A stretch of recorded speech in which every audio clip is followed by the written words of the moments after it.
Hello বন্ধুরা, আসসালামু আলাইকুম। এই ভিডিওতে আমি দেখাবো কিভাবে আপনারা ফেসবুক প্রোফাইলে ফলো বাটন সেট করবেন। নরমালি আমরা অনেক পাবলিক ফিগার বা সেলিব্রিটিদের প্রোফাইলে গেলে এই ফলো বাটনটা দেখতে পারি। আপনারাও আপনাদের প্রোফাইলে সেট করতে পারবেন। তাই ভিডিওটি স্কিপ না করে একদম শেষ পর্যন্ত দেখতে থাকুন। আর এরকম প্রয়োজনীয় ইনফরমেশন পেতে অবশ্যই আমার চ্যানেলটি সাবস্ক্রাইব করতে ভুলবেন না। সঙ্গে একটা লাইকও দিয়ে দিবেন, কেননা আপনারা সাবস্ক্রাইব করলে অনেক মোটিভেশন পাওয়া যায় পরবর্তী ভিডিও বানানোর জন্য। আর যারা আমার ফেসবুক পেজ থেকে ভিডিওটি দেখবেন তারা অবশ্যই ফলো করে পাশে থাকবেন এবং বেশি বেশি শেয়ার করবেন, যেন আপনার থেকে আপনাদের বন্ধুদেরও কিছুটা হলেও উপকার হয়। তো বন্ধুরা, এখন চলে যাই ফেসবুক অ্যাপসে। তারপর আমার ফেসবুক প্রোফাইলে চলে যাব। এরপর ডান সাইডে এই থ্রি ডটে ক্লিক করি। তারপর ভিউ অ্যাজ এটাতে ক্লিক করি।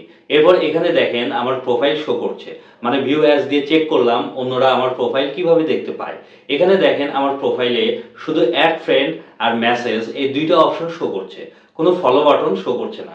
তাই এখন আমি দেখাবো কিভাবে এই ফলো বাটনটা সেট করতে হয়।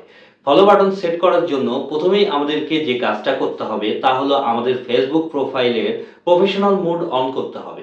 সেজন্য আমরা এখন ব্যাক করে চলে যাব। তারপর নিচের দিকে দেখেন টার্ন অন প্রফেশনাল মোড, এই অপশনে ক্লিক করি। এরপর টার্ন অন এটাতে ক্লিক করি। এরপর কন্টিনিউ বাটনে ক্লিক করি। প্রফেশনাল মোড অন হয়ে গেল। এখন আবার আমাদের প্রোফাইলে চলে যাই। তারপর ডান সাইডে এই থ্রি ডটে ক্লিক করি। এরপর ভিউ অ্যাজ এটাতে ক্লিক করি। এখন এখানে দেখেন সেলিব্রিটিদের মতো ফলো বাটন শো করছে।